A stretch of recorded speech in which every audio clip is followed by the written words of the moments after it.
Labor and Liberal.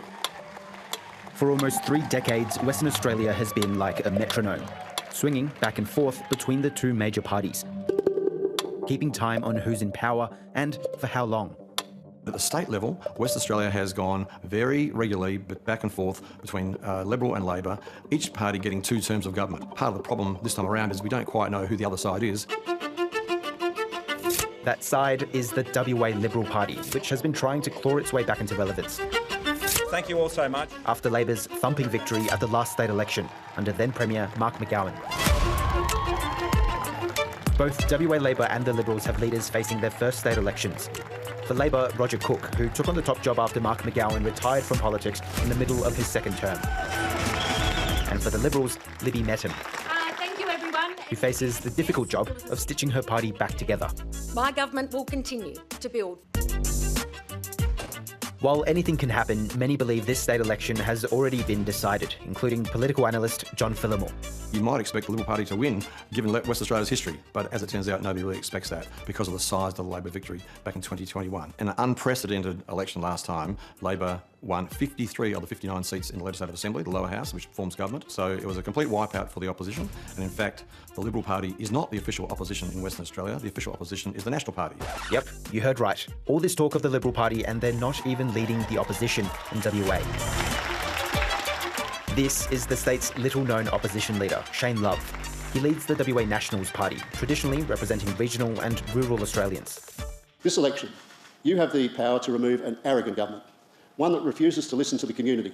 And for the first time, the Nationals are fielding candidates in the metropolitan area. The National Party is in an unusual situation. It's the official opposition, but it's actually really under pressure at this election. Traditionally, West Australia had a system of regional vote weighting, and that used to help the National Party. But the system was then changed by Mark McGowan, and now, if the Nationals got the same sort of vote they got last time, they'd only get 1 member. I would expect them to do better than that, and that's one of the reasons why they're running in the city. Shane Love's unenviable job of leading the state opposition against Labor's stomping majority has little to do with his own popularity, and instead has more to do with the popularity of Mark McGowan, who, as Premier during the COVID pandemic, earned the colloquial moniker of State Daddy. His appearance at Labor events now still makes headlines in the West. I won't get too political, but thank you. There's no doubt that he's left the party in good condition. There's also the state's finances are doing well, the economy is doing pretty well, and so he went out on top, and he's handed over to Roger Cook, his successor, with a pretty healthy budget, a healthy parliamentary majority, and really no excuses if he doesn't manage to win the election this coming March the 8th. It's been such a privilege leading this great party to the 2025 election. Our vision, WA Labor's vision, is one that takes this state forward. But even if it's another comfortable victory for Labor as predicted, the WA Liberal Party will be hoping to prove its worth at this election.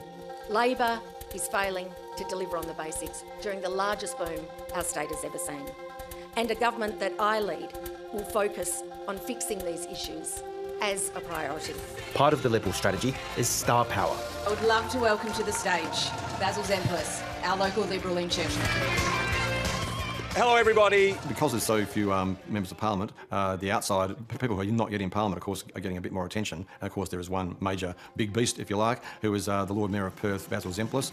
The television personality turned Liberal candidate has only just started his foray into state politics, yet there are already talks of his potential aspirations to wrestle leadership of the Liberal Party from Libby Mettam. I've had the opportunity to do some amazing things on the news, on radio, Olympic Games, Sunrise, Lord Mayor of the City of Perth. None of it seems as important as what I am doing right now. But publicly, at least for now, he's being a team player. I think that our leader and deputy leader have run an outstanding campaign.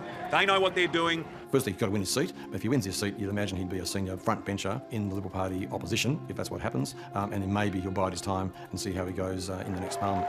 And, of course, there's the question of how Western Australia's political landscape could affect the looming federal election.